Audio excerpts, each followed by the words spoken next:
చాలా లేట్ అయింది. లేచి రెడీ అవ్వు, డ్రెస్ తీసి పెట్టా, టెంపుల్కి వెళ్దామని చెప్పా కదా. టెంపుల్కా? సరే రెడీ అవుతాను కానీ ఎందుకు టెంపుల్కి వెళ్ళను?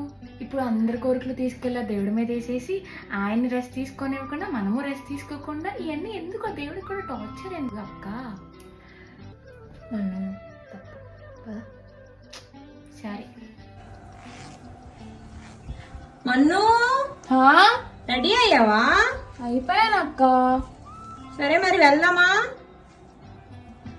వెళ్దాం పద, వెళ్దాం. ఇప్పటికి చాలా లేట్ అయిపోయింది. పద పద పద పద.